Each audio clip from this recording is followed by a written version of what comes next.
Hi everyone, we are going to start a new chapter. We're going into the chapter on blood vessels, which is chapter 18 for my Hartford students.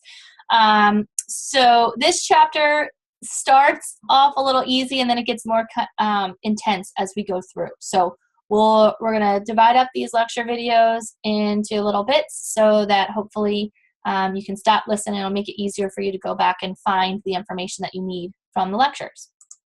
So let's go here to screen share, and this is starting us off. We're going to just have a quick overview of all the different blood vessels. So typically blood vessels are abbreviated BV, just to shorthand, right, blood vessel.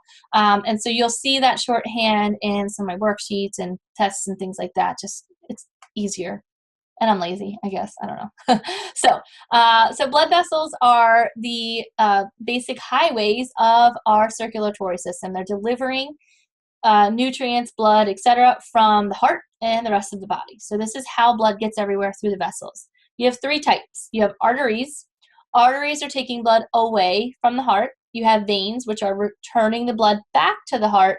And then you have capillaries, which are the kind of in between. So arteries lead to capillaries, capillaries lead to veins take the blood to the heart, where it leaves in arteries, which go to capillaries, which go into veins, and so on and so forth. So there's this whole kind of passageway that it follows. There are actually two circuits that the blood makes in the body. One is called the pulmonary circuit. The pulmonary circuit is taking blood from the heart to lungs and back to the heart, and from the heart to the lungs and back to the heart. So it's its own little system there. And then you have the systemic circuit, which is going from the heart to the rest of the body and then back to the heart, and then to the rest of the body and then back to the heart. So you have these two systems working together. Heart, lungs, heart, body, heart, lungs, heart, body, but it's happening at the same time. It's happening at the same time. Each circuit ends and begins with the heart. So let's talk about this pathway through the heart. The circulation pathway, no matter which circuit we're on, whether we're going to the lungs or we're going to the heart, always begins with the right atrium. The right atrium is our entry chamber into our heart. This is collecting all of the blood from the systemic circuit. So the right ventricle then will pump the blood to the pulmonary circuit. So from the right atrium, the blood goes into the right ventricle. We'll talk about, I'm like, this is a little out of place. We'll talk about heart anatomy in the next chapter. This is kind of weird. I mean, sorry, I had a little brain fart. This just seems a little bit out of order to me, but that's all right. We're just going to follow it anyways, because that's the way the book presents it, and you paid a lot of money for your book, so that's what I'll do. All right, so let me back up. So that right atrium is our entry chamber going to the right ventricle and then to the pulmonary circuit. Our pulmonary circuit takes all of the blood from the heart, delivers it to the lungs, and then back. It goes from pulmonary arteries to the pulmonary capillaries in the lungs and then to the pulmonary veins. So where our circulation through the rest of our body starts with the left atrium. So the left atrium is taking blood from the pulmonary circuit, putting it into the left ventricle, and then going to the systemic circuit. The systemic circuit is our blood going through all of the rest of the body, our brain, our toes, right, our stomach, everything that's not the lungs is part of our systemic circuit.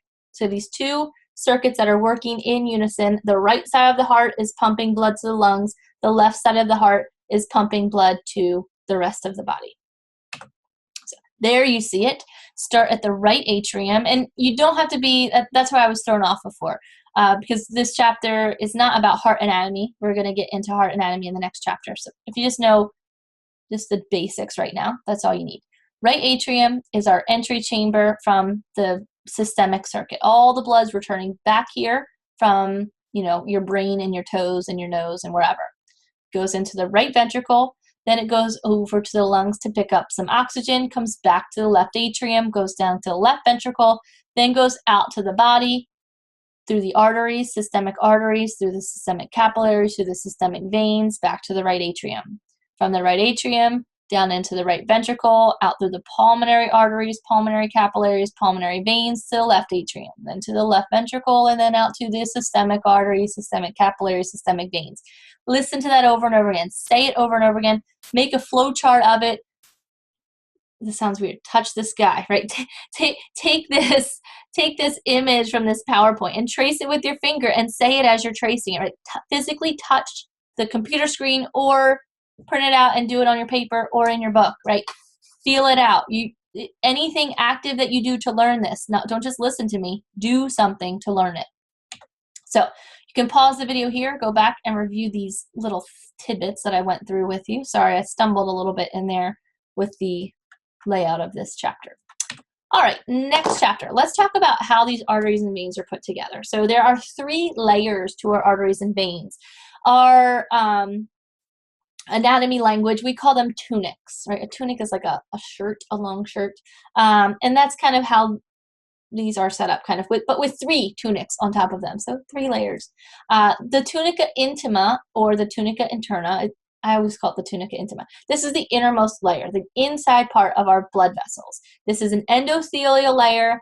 It has elastic fibers, connective tissues. In the arteries, there's actually an extra elastic membrane so that it can kind of rebound and recoil as, with the heartbeat and blood pressure. But this is the innermost layer of our blood vessels. So hearts, arteries, capillaries. Arteries, veins, capillaries. Did I say heart? Sorry. All right, tunica media. That's the middle layer. So intima is the deepest. Then we go to that middle shirt layer, and that is our tunica media. This has smooth muscle. We have 2 diameters, 2 kind of circular layers of muscle there, and they're for vasoconstriction and vasodilation. So they can constrict the arteries or dilate the arteries to allow more blood flow or less blood flow to a particular area.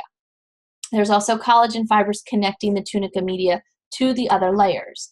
Then our tunica externa. So if I were to cut your arm open and look at your vessels, I would see the tunica externa. That's the outermost, most superficial layer.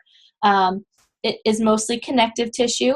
In arteries, there's collagen and elastic fibers, all to help with that rebound and recoil. In veins, it's a very thick outer layer with networks of elastic fibers and smooth muscle. And this is also helping to anchor it to surrounding tissues. So it's not just like hanging out and dangling in there, right? It's stuck to things so it doesn't move around.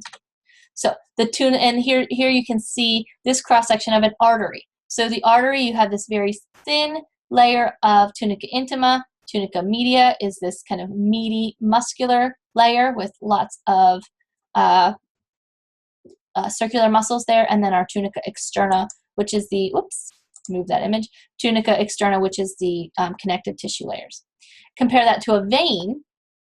You have a much thinner value or a thinner layer of muscle there, and a less a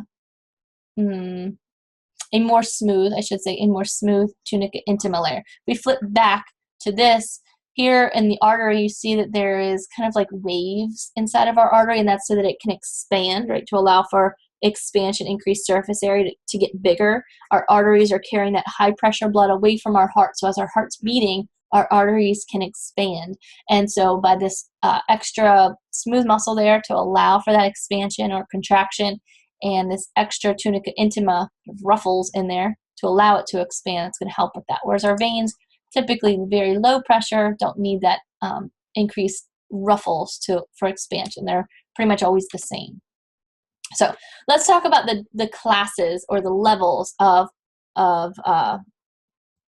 blood vessels in our body. You have arteries, which can be elastic or muscular. So our elastic arteries are the ones that are very, very close to the heart. They're called elastic because they stretch and recoil, right?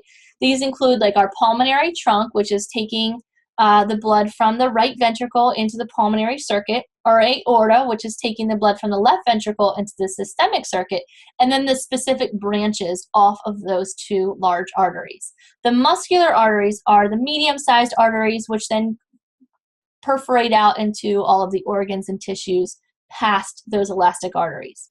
Then you have arterioles. Arterioles have a very poorly defined tunica externa. So they're anchored, but they're mostly just a small, smaller, narrowed down version of our larger muscular arteries. So just 1 to 2 smooth muscle cells thick is the tunica media.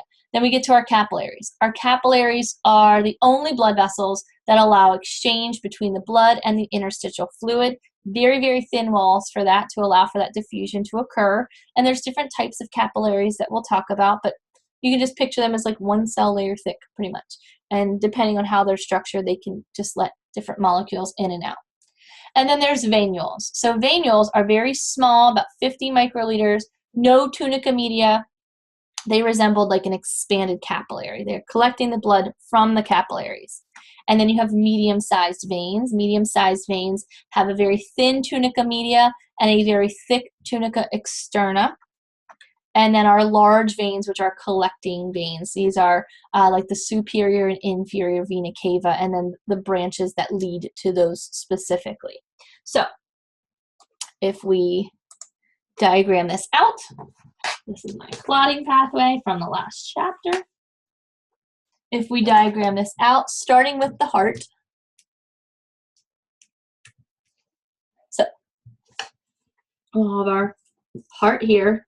Leading away from the heart, we have elastic arteries.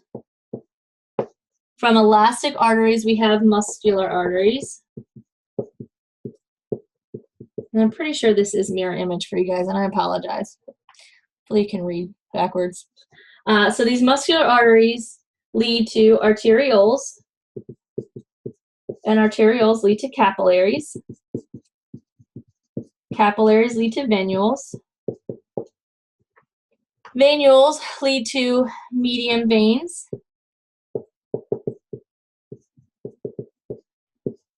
And medium veins lead to large veins, and our large veins lead to our heart. It's a cycle. The closer you are to the heart, obviously the bigger, right? These elastic arteries have lots of muscle in them. These large veins have lots of tunica externa to them, really hold them in place, stabilize them.